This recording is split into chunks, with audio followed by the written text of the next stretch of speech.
Talking about कि FOGOH is equal to FOGOH, हमने ये प्रूव करना है, एक एग्जांपल लेना है हमने इसके लिए प्रूव करने के लिए।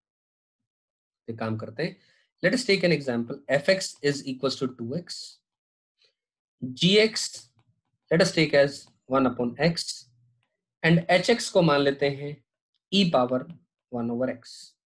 ठीक है ना, कुछ डोमेन होगी और वो सब बातें, ठीक है। तो ये फंक्शन हमने मान लिए। चलिए fx माना, gx माना और hx मान लिया। तो एक काम करते हैं, सबसे पहले हम FOGOHX लिख लेते हैं। Let us talk about this function priorly.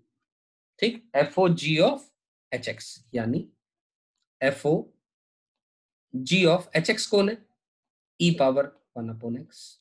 ठीक है, अब यानी f of g of e power 1/x लिखा है, ठीक है ना। f of g of e power 1/x लिखा है। अब ध्यान से देखिए, जो इनपुट होता है g में उसका रेसिप्रोकल आउटपुट में आ जाता है। यार please do not write anything on the screen. G में जो भी इनपुट होता है आउटपुट 1 इनपुट आ जाता है। तो as a result f of, अब ये इनपुट है तो 1/e की पावर 1/x आ जाएगा। ठीक, यहां तक बात क्लियर हो रही है? ठीक है दोस्तों, और f के अंदर में जो इनपुट है उसका 2 टाइम्स आउटपुट आ जाता है, यानी 2/e की पावर 1/x आ जाएगा। So this is the value of FOGOH। I am repeating, FOG of HX, fx ये लिया, gx ये लिया, hx ये लिया। ठीक, सो हमने h ऑफ x की value e power 1/x put करी। जो g में जो इनपुट होता है 1 इनपुट इज द आउटपुट, तो ये वैल्यू आ गई और ये वैल्यू आ गई। ठीक, अब बात करते हैं FOGOHX, यानी FOG of HX। f of gx ये लिखा हुआ है, ऑफ OH यानी f ऑफ gx। gx कौन है? ये 1/x है, of OH। Correct. What is f of x? f of 1/x is 2/x, यानी 2/x OH ये लिखा हुआ है। ठीक, इसको आप ऐसे मान ले f of hx लिखा हुआ है, ऐसा मान लो,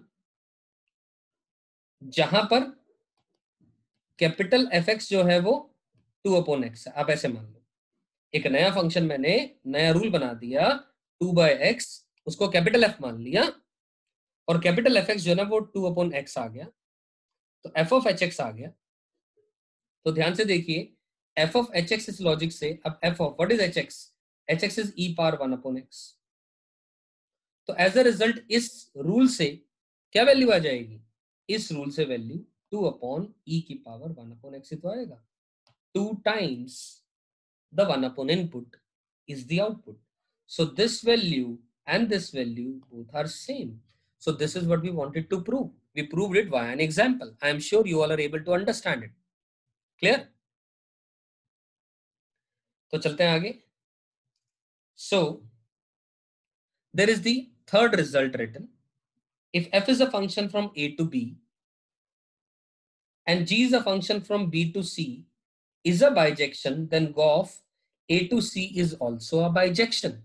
I hope, I am sure कि आप सभी ने बाइजेक्शन का मतलब अच्छे से समझ लिया होगा। तो इस प्रॉपर्टी को समझने के लिए ये कहा गया है कि f और g दोनों बाइजेक्शन हैं, तो गॉफ भी एक बाइजेक्शन होगा। बोला गया है f and g are bijection if it is given to us are bijective, it will imply, what will it imply? Goff is also a bijection. ठीक, सो इस बात को समझने के लिए एक काम करते हैं, f और g दोनों बाइजेक्शन दिया हुआ है तो गॉफ भी एक बाइजेक्शन होगा। ठीक है, गॉफ मतलब g और fx की बात हो रही है। अब g और fx की बात हो रही है मतलब f इज द इनपुट, तो इसका मतलब let us draw this mapping, या थोड़ा सा बड़ा बना लेते हैं इस मैपिंग को, just give me a second.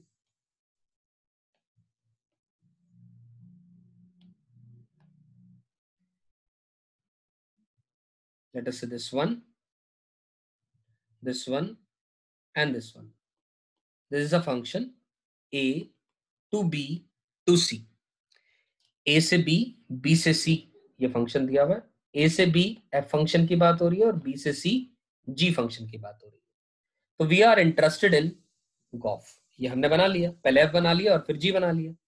तो f और g बाइजेक्शन है. आप मैपिंग से ही समझ करके देखो, ये इसके साथ जुड़ा है, ये इससे जुड़ा है और ये इससे जुड़ा है. इस तरीके की मैपिंग की बात हो रही है. ठीक.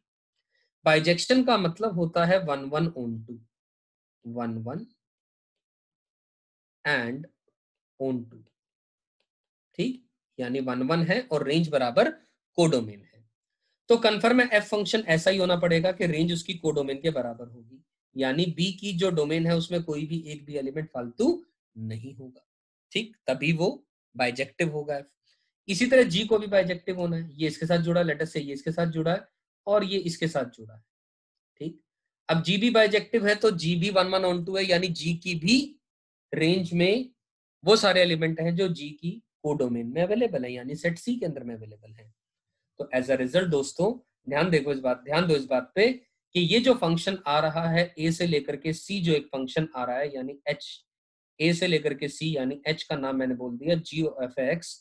This function is also coming as bijective as it is clearly visible from the diagram or the mapping we have drawn. ये भी बाइजेक्टिव ही तो आ रहा है.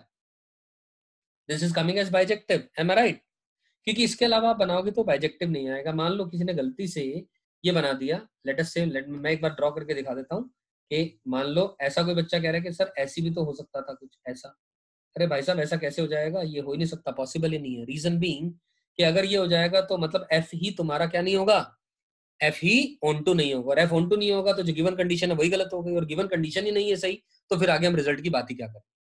सही है.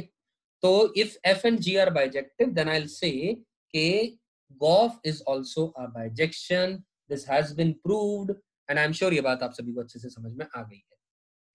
ठीक है क्या? तो चलिए, तो आई वुड सजेस्ट यू कि इस तरीके के क्वेश्चन आते हैं कई बार कि एफ दे दिया, जी दे दिया, गॉफ डिफाइन कर दिया, फॉग डिफाइन कर दिया, तो 3 4 स्टेटमेंट नीचे दे दी जाएंगी कि कौन सी ट्रू है. ठीक है. कौन सी ट्रू है उस केस में मतलब कि ऐसा कुछ आ जाएगा, जैसे मैंने कंडीशन यहाँ पर दे दी एफ और जी दोनों बाइजेक्टिव है, तो बताओ भैया गॉफ बाइजेक्टिव है कि नहीं है. ट्रू और फॉल्स करके वो पूछ सकता है स्टेटमेंट. या फिर एफ बाइजेक्टिव है और जी बाइजेक्टिव नहीं है, तब गॉफ के बारे में बताओ क्या होगा. मतलब इस तरीके की परम्यूटेशन कॉम्बिनेशन लग जाएंगे, इस तरीके की पॉसिबिलिटीज पे क्वेश्चन पूछा जा सकता है.